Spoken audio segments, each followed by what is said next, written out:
नमस्कार साथियों, स्वागत है आपका आपके अपने चैनल कुंडली शास्त्र में। मैं हूं आपका साथी एस्ट्रोलॉजर रतन सिंह। आज हम चर्चा करने जा रहे हैं साप्ताहिक राशिफल पर। साप्ताहिक राशिफल 20 अक्टूबर से और 26 अक्टूबर के बीच में जो ग्रहों की स्थितियां बनेंगी उसका आपकी राशि के ऊपर क्या प्रभाव पड़ेगा। इसमें एक खबर और है। खबर यह है कि गुरु महाराज 18 अक्टूबर को उच्च की राशि कर्क के अंदर, जो कि इनके पुनर्वसु नक्षत्र के चतुर्थ चरण में पड़ती है, वहां पर गोचर करने जा रहे हैं। और ये अमूमन 1.5 महीने के आसपास रहेंगे। यहाँ पर 5 दिसंबर तक का ये समय है, क्योंकि इस समय पे गुरु महाराज अतिचारी अवस्था में है और इस अतिचारी अवस्था के दौरान ही गुरु महाराज का गोचर कर्क राशि में हो रहा है। इसके ऊपर हम विशेष रूप से ध्यान देंगे और बाकी ग्रहों की क्या स्थिति है उसके अनुसार आपकी कुंडली पर इनका क्या प्रभाव पड़ने वाला है, इसकी चर्चा करेंगे। तो शुरू करते हैं मेष राशि वालों के लिए। मेष राशि वालों के लिए गुरु महाराज चतुर्थ भाव में उच्च की अवस्था के अंदर बैठे हुए हैं। धन व्यवसाय की बात करें तो धन भाव का मालिक आपका शुक्र बनता है, जो कि ऋण भाव, रोग रिपु ऋण भाव के अंदर नीच की अवस्था के अंदर बैठे हुए हैं शुक्र महाराज। तो ये स्थिति हमारे को दिखाती है कि आपको अभी अपने व्यवसाय और धन वगैरह चला लेने के लिए धन के अंदर थोड़ी सी कमी दिखाई देती है और स्पेशली आप लोगों को ऋण लेने से बचना चाहिए। इसके बाद में दशम भाव की अगर हम बात करें तो दशम भाव के स्वामी 12वें भाव के अंदर वक्री अवस्था के अंदर बैठे हैं, तो आप लोगों के लिए काम वगैरह जो बनने की व्यवस्था है वो थोड़ी सी डिले दिखाई देती है, यानी कि आप लोगों के काम थोड़े से रुक रुक के होंगे। आपके लग्नेश सप्तम भाव के अंदर बैठे हुए हैं मंगल महाराज, जो कि नीच के सूर्य के साथ में है। तो आप लोगों के वैवाहिक जीवन में, व्यापार व्यवसाय के अंदर थोड़ी सी कमी दिखाई देती है।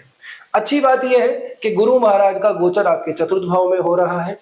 यहां से अगर आप कोई नई संपत्ति, नया वाहन या कुछ भी नया खरीदने का विचार कर रहे हैं, कुछ नया निवेश करने का सोच रहे हैं, तो ये समय आपके लिए बहुत उत्तम है। खास करके 18 अक्टूबर से लेकर के और 5 दिसंबर तक का जो समय है, लगभग 1.5 महीने का ये समय आएगा। तो लगभग 1.5 महीने का समय आपके लिए रियल एस्टेट के अंदर इन्वेस्ट करने का बहुत अच्छा समय। कोई नई गाड़ी, कोई नया वाहन जो भी आपको लेना हो उसके लिए बहुत अच्छा ये समय है। यहीं से गुरु महाराज अपनी 7वीं दृष्टि जो है आपके कर्म भाव के ऊपर डालते हैं। तो ये भी आपके कोई रुके हुए काम जो शनि महाराज की वजह से थोड़े से रुक रुक के चल रहे थे आपके काम भाव, वो गुरु महाराज की शुभ दृष्टि होने से अगले 1.5 महीने के अंदर उनके अंदर थोड़ी सी रफ्तार आने की पूरी संभावना है। प्रेम बात की बात करें तो केतु महाराज पंचम भाव के अंदर बैठे हुए हैं, तो यहां तो हम कह सकते हैं कि थोड़ी सी निराशा आपको लग सकती है। तो अपने रिलेशनशिप को थोड़ा सा बना के रखिए। कोशिश कीजिए कि जब तक कि ये गोचर यहां से यहां पे ना पहुंच जाए, इसमें थोड़ा समय है, लगभग अभी 1.25 साल 1.5 साल के आसपास का समय है, तो तब तक थोड़ा सा स्ट्रगल आपको रहेगा। आपके रिलेशनशिप के अंदर बहुत इश्यूज आ सकते हैं, ट्रस्ट इशू स्पेशली यहाँ पे हो सकता है। आपको बिना मतलब ही अपने पार्टनर के ऊपर थोड़ा सा शक भी हो सकता है। तो अपनी जो सोच है, आपकी जो इंट्यूशन है, उसको थोड़ा सा डाउन कीजिए, क्योंकि इस भाव के अंदर केतु महाराज कोई विशेष अच्छा फल नहीं देते हैं। तो सिर्फ भावनाओं पे रहिए, अपने रिलेशनशिप को बना के रखने की कोशिश कीजिए। बहुत ही बुरी स्थिति आ रही है, तभी जाकर के आप रिलेशनशिप को स्विच कर सकते हैं। या तो रिलेशनशिप को मेंटेन करना आपके लिए सबसे बड़ा अभी चैलेंज बना हुआ है अगले 1 साल तक। अब बात करते हैं स्वास्थ्य की।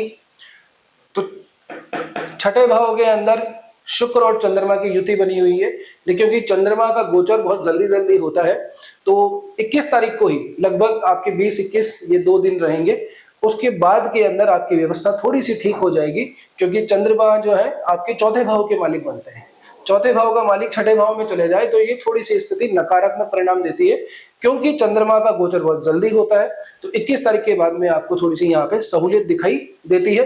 लेकिन फिर भी शुक्र जैसे शुभ ग्रह का 6ठे भाव में बैठना आप लोगों के लिए, क्योंकि मंगल महाराज वैसे भी आपके समसप्तक होके बैठे हुए लग्न से, तो दृष्टि लग्न पे सीधी पड़ी रही है। इसके अलावा 8वीं दृष्टि भी जो है मंगल महाराज की दूसरे भाव पे पड़ती है और 4थी दृष्टि मंगल महाराज की दशम भाव पे पड़ती है।